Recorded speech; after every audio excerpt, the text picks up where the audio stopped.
Success of Mötley Crüe's tell-all book, The Dirt. Crüe co-founder and bassist Nikki Sixx details his own no-holds-barred stories with the release of The Heroin Diaries, a year in the life of a shattered rock star.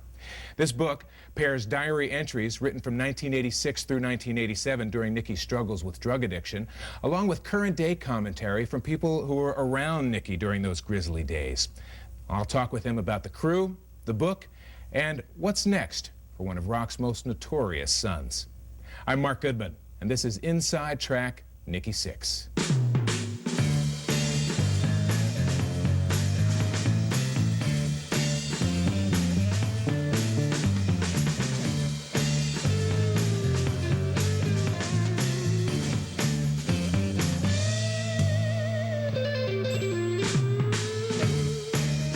As long as I'm happy, the music's going to keep happening. You know, if a musician's not happy, the music suffers. So I think it's a positive thing for Mötley Crüe.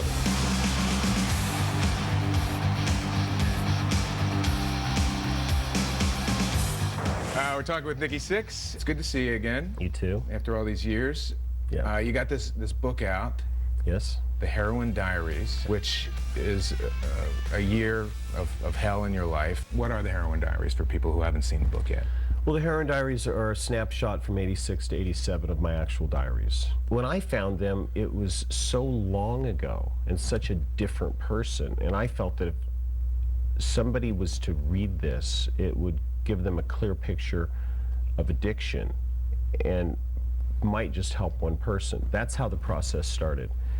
The story didn't feel complete, so what I needed to do was go in and get everybody else's opinions or experiences at the time. So the band members talked first, right, and then ex-girlfriends, ex-managers, other musicians that I hung out with all the time. I felt like it was pretty complete, but something was still missing. And then when I got my mother and my sister and my grandfather to talk about that experience and also the experience of where I'm at now and where I was at as a kid, that's what gave me a lot of closure, because I realized that none of them could tell me what my childhood was really about either. That was the beginning of the addiction. My heart's like an open book for the whole world to read. Sometimes nothing keeps me together at the seams. You know, for me, it was, my mother was wild. My father left when I was 3. My mother left when I was 6. So I ended up with my grandparents. Without the roots, I felt sort of like a tumbleweed.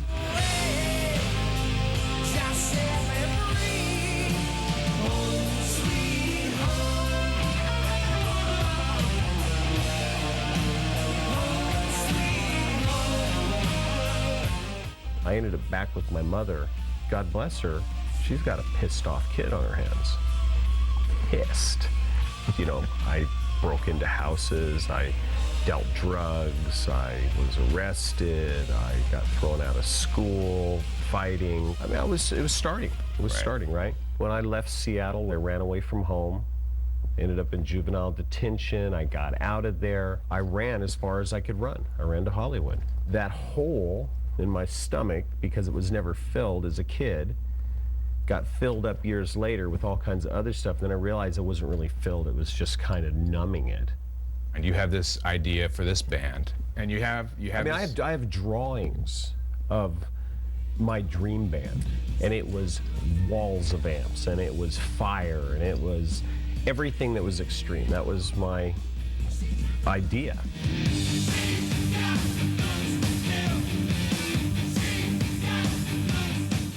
Who did you meet first?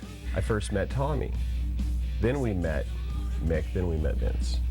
And we were all extremists. We loved to drink, we loved girls, and we loved to cause trouble. And between everybody wanting to be the loudest in the band and pushing it the farthest and loving the idea of not fitting in, it was history. Yeah, we like to have a good time. Did you have this? I guess it was kind of like a motto. You know, the Mötley Crüe is music and girls, music and violence, music and everything. And we made a stand on sex. I mean, that was sex and drugs and drinking and and excesses of life. Everything that happened off stage, we talked about on stage, That's which right. made the off stage even more outrageous. Kind of made it real. The personalities in this band, it's volatile, and in a loving way. We have fought like no one would believe. Right. I think we're a unique band. I think we're very unique. We sound unique. I felt we had something special very early.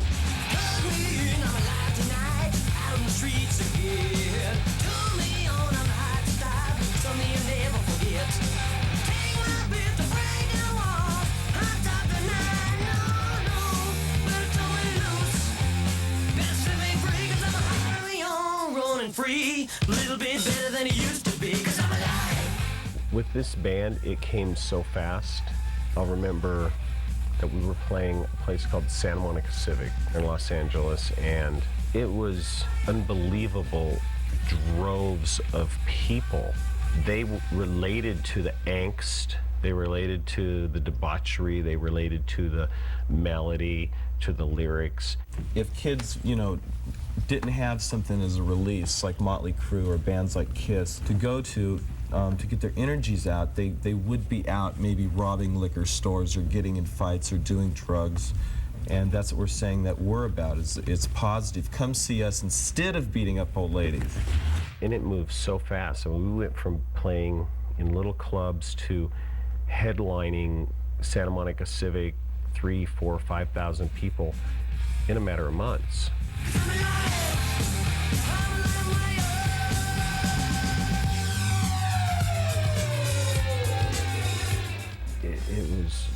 This was great for you It was guys. unbelievable. I mean, we loved it. It was Sodom and Gomorrah. Because we're the bad boys of rock.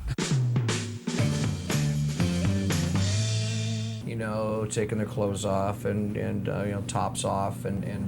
But that's just kind of. But that's just part. That's not even- nothing. it's That's not even- nothing it's new. not even you know? shocking. Yeah, it's not shocking. It's like, hey, those are great. Thank you very much. You know, chicks making out in front of you, for you. It's just the way it is. There's a part of drugs and alcohol that work for you. I'm not saying go do it, but I'm going to tell you there's an invisible wall that you can't see. I will guarantee that if you go hard enough, you will cross it. And once you cross it, you can't get back.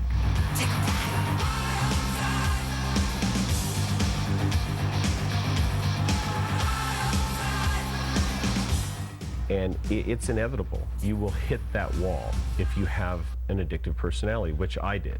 That's what I was waiting to hear you say. Yeah. Because not everybody has not an everybody addictive even gets near that wall. No.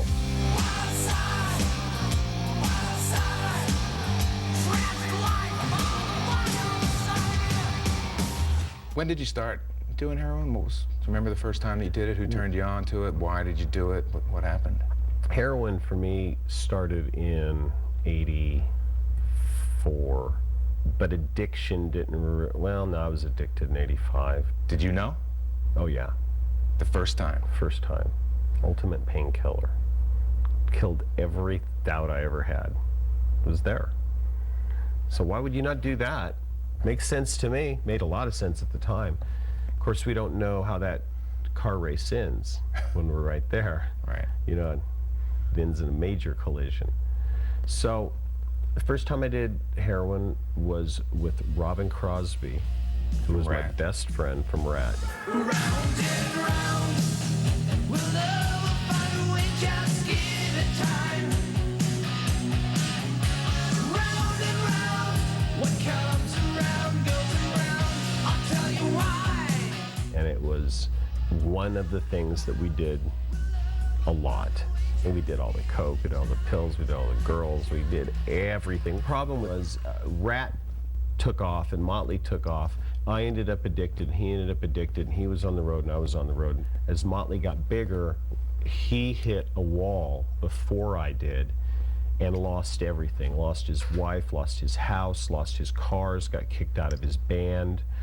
Ended up being homeless, ended up contracting HIV. I couldn't be a friend with him anymore because I'd gotten clean. and it was heartbreaking for me because last time I talked to him, he called me up and asked me if he could borrow $10,000. And I said, you know, if you were 90 days clean, and I'll give you the money in a second, dude, but you're still using, and I know what's going to happen. You're going to use that money to get high, and if you die from that, I'm going to feel like I killed you. He hung up on me. It was the last time I ever talked to him. It was heartbreaking what this drug and this addiction will do to people. How bad did it get for you? Some of the scenes in Heroin Diaries, you talked about, you know, being in the closet and... Well, you know, the part that really went insane was when it went from heroin to speedballs to freebase, and you go into a psychosis. And you know, Tommy's one of my dearest friends who we raised a lot of hell together, and he wouldn't even associate with me anymore. And I was pretty much alone, except for the dealers and the hanger-oners. You had a sort of a kind of a routine. The closet thing kind of blew my mind. You wound up... It's not that unique. Human beings in general have rituals, and drug addicts are no different. And it just became for me from, you know, I just slowly regressed back to this closet, and I had all my paraphernalia out there, and the deeper that I went into the psychosis mostly from the cocaine. The heroin was used at that time, besides being addicted to it, was to stop the psychosis, you know, to stop seeing all this stuff. You talked about hallucinations. Vanity would come over, and that was a whole other, you know, experience in itself. What was Vanity to you? Well, Vanity was a girlfriend, but for all the wrong reasons. And we bonded over the drugs. A different drug of choice for Vanity, though. Yeah, she was big into freebase. She showed me how to really do it.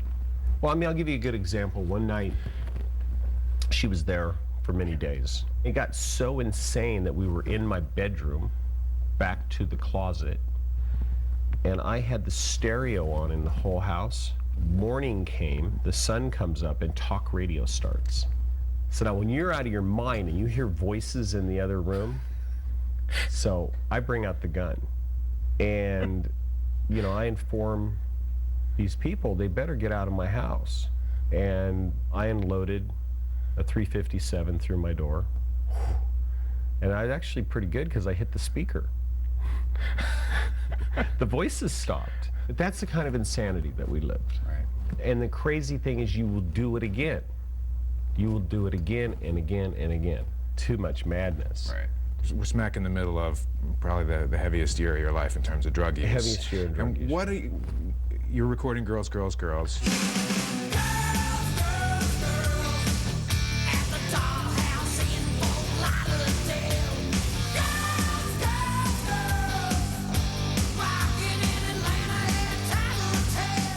In the song, Vince mentions in Fort Lauderdale, the Dollhouse. There's all these strip clubs. That's what the tune's about. The Body Shop in L.A., the Seven Veils. So hopefully, Crazy Horse in France, Paris, France. yeah. So hopefully, we're going to go to these locations and film. You know, so it at least has something to do with the tune. I was on a whole different level than I ever been on making record before. And let's face it, Tommy, Vince, and Nick, and myself were crazy, and they were having the greatest time of their life, and I'd gone too far. Where's the place where like all the strip clubs would be around here? Is it someone said where can we go? 42nd or 8th or something? 8th Avenue. We got nothing to do tonight. Yeah, we're gonna go check out some places. Show World, 8th Avenue. Yeah, but are they? You know this video I dig? Are they pigs? I mean, they're nice-looking girls. They were making a record, and I was falling apart at the seams. Yeah, anybody else would come into a Mötley Crüe session and go, wow. It was debauchery. So, Guns N' Roses. In the book you call Slash, the little brother you never had. He's just a great guy and truly an artist. And I had been on the Mötley tour, and we had GNR open for us. Welcome to the jungle. We take it day by day. If you want to jump on the blade mud, the price you pay. We'd gone to Japan, and we'd finished the tour, and I'd gone to Hong Kong. And I called my dealer to meet me at the airport, and I went straight home and called Slash and a few other guys, and we went out. And then I started going, has anybody got any gear? Which was our street slang for junk. I was so out of it where I let somebody else shoot me up and I turned blue on the spot. And Slash passed out. My girlfriend dragged me into the shower. And Slash woke up and he freaked out and they called the paramedics. I was dead. I was dead, and they did the adrenaline shots. They brought me back. I went to the hospital. I pulled the tubes out of me. I pulled the needles, you know, the IVs out, and I escaped. I hitchhiked a ride home, and I did it again. You just OD'd, you went in the hospital, you yanked everything out, fans take you home, and you shoot up again. I shoot up again. You know, that's where my addiction had gone. So for me, that was very close, like within days of me saying, that's it. Something shifted that night for me. That was the beginning of the end on that journey.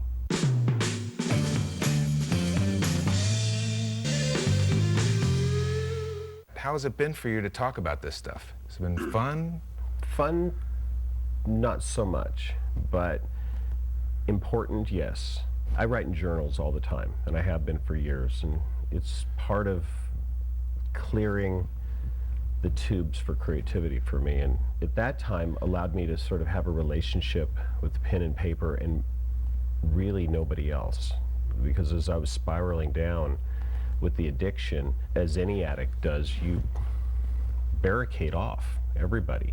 You push people away, and that relationship was very private. Has it been then a therapeutic experience for you to now go through this and start to talk about it with people? I mean, in a lot of ways it is therapeutic for somebody that might have some of the same character defects that I do. And it goes back for me. It goes way, way back, and this book has allowed me to look at that and move forward with that as just being a reality. So is there something in that's the reason that you decided to put this incredibly personal, potentially humiliating book out? I don't want someone to read the book and go, you know what, I think I have a problem. I want to end up like he is now and not like he was then. Deal with it now. Don't wait till you're in your late 30s. You can't quit until you try. You can't live until you die. You can't learn to tell the truth until you learn to lie. You had been working with these guys already who are now 6 a.m. The thing with 6 a.m. is accidentally formed a band.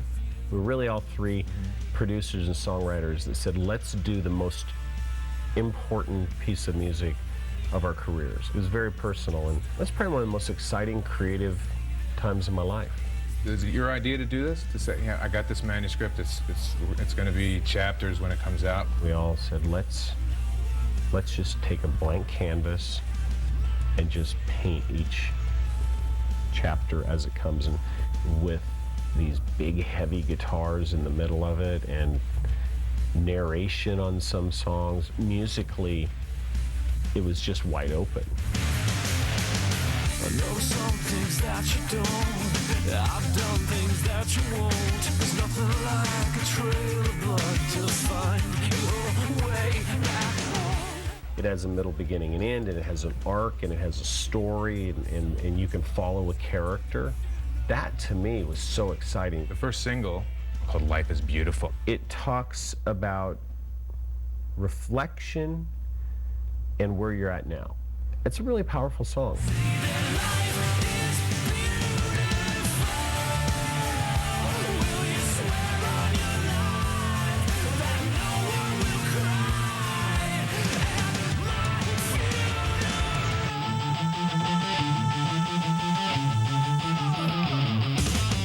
Oh, I just saw the video for the first time, and I guess it's like the graphics for the book when it comes out, right? Right. Describe that. Sitting down with Paul Brown, who's an amazing director and photographer and an artist, me diving into my archives and finding personal photos, and him doing research, and it came to life visually. You know, the words are there and the visual came to life. It was just a given that we wanted the video to look like the book and the album and the websites, and it's conceptual. It's a feeling. You call it an art project. It's great. It's like all media. It is. It's all media. At my funeral, just open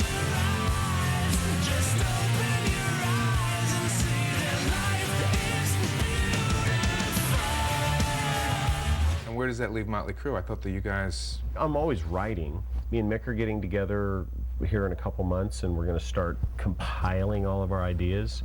Sometime next year, we'll cut a record, you know, Mötley Crüe. I always get to do Mötley Crüe. I see no reason why I can't. I love the guys in the band. We'll make great music. Let's forget about Mötley Crüe for the moment. Okay. This project, man, this is clearly so dear to your heart. It's obviously, it's your story. It's incredibly personal. It's about a triumph. I mean, there really is this incredible Hollywood ending to this story. You're sitting here. Yeah, I'm not here to preach sobriety. I'm not here to preach anti-drug use. I'm not here to stand on a soapbox. I'm here to say, hey, this is my story, and with my story, we're going to give back. And I have a destination message which ends at the Covenant House. Yeah. And we're going to build a music program, and these kids that are on the street that really have a hard time, if I can raise awareness for Covenant House and the charity that I have in Covenant House called Running Wild in the Night, which is a music program, it's a win-win for me. Songs are done, the book is done, the charity's set up, the money's coming in, the money's going out.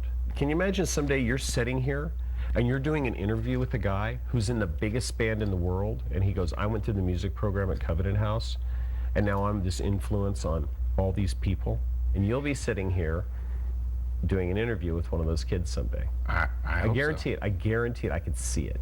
You can sort of hear it in your voice and see it in your eyes when you talk about what's going on right now, when you talk about the book and the record, certainly. There's something else that's going on for you that maybe has never really happened before, it seems. This is a moment in your life creatively that you've never felt like this, it seems like. So No, never. when you do check out, how do you want to be remembered? What do you want people to say about you? I'd feel really good. They said the guy was honest. Just honest in everything he did. I like that. Yeah. Thank you, sir.